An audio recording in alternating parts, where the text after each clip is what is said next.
আজকে যে বিষয়টা নিয়ে কথা বলবো সেটা বর্তমান পরিস্থিতি।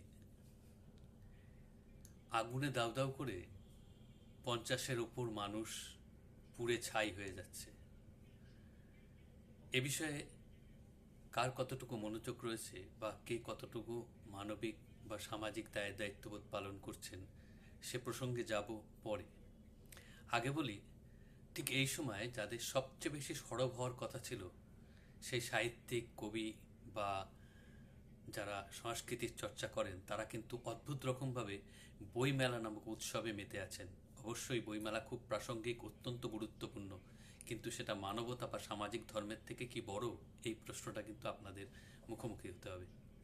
দ্বিতীয়ত, ধর্মের যারা ধ্বজাধারী, সেই স্বামী চন্দ্র আচার্য, বিখ্যাত মানুষরা, সাধ্বী, এরা নিজেদের মধ্যে সরোবরের তীরে ধর্মের প্রতিষ্ঠায়, আত্মপ্রতিষ্ঠায় বলা যায়, এবং ক্ষমতা প্রদর্শনের জন্য নিজেদের মধ্যে লড়াইতে ব্যস্ত।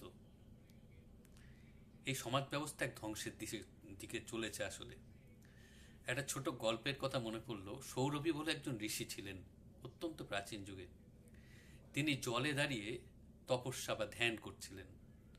হঠাৎ জলের মধ্যে দুটি মাছকে সঙ্গমরত অবস্থায় দেখে তার মনে কাম ভাব জাগে, এবং এখান থেকে তিনি ওই অঞ্চলের যিনি রাজা ছিলেন তার রাজার কন্যাদের বিবাহের কথা ভাবতে থাকেন এবং উঠে সে বিষয়ে অগ্রসর হন। কিন্তু তিনি জরাজীর্ণ এক চেহারায় তখন পরিণত হয়েছিলেন। ফলে যোগ বলে যে শক্তি তিনি পেয়েছিলেন তার মাধ্যমে আবার একজন সুপুরুষ হয়ে উঠলেন এবং রাজার 50 জন কন্যাকে বিবাহ করলেন। বিশ্বকর্মার কাছ থেকে তিনি একটি সুন্দর প্রাসাদ নির্মাণ করে নিলেন। এইভাবে দিন কাটছিলেন। দিন যায়, সপ্তাহ যায়, মাস যায়। হঠাৎ তার মন যেন আর ভরে উঠছে না। আবার অন্যান্য বাসনার দিকে তার মন যায়। তিনি আবার সেই বাসনা পূর্ণ হওয়ার পর আবার মন যায় অন্য বাসনার দিকে। এইভাবে তিনি চলছিলেন। হঠাৎ একদিন তার এই যে মনের অন্ধকার, এটা দূর হয় এবং তিনি বুঝতে পারেন তিনি একটা ভুল পথের দিকে চলেছেন। তার তপস্যার সমস্ত জিনিসপত্র নষ্ট হয়ে যাচ্ছে। তিনি আবার তার জীবনে ফিরে আসেন এবং আবার তপস্যায় রত হন। এই যে কামনা বাসনা, এই যে আত্মশক্তি, এই যে নিজের স্বার্থপরতা, সেলফ সেন্টার হয়ে যাওয়া মানুষের সমস্ত কিছুর থেকে, এই কিন্তু ধ্বংসের মূল।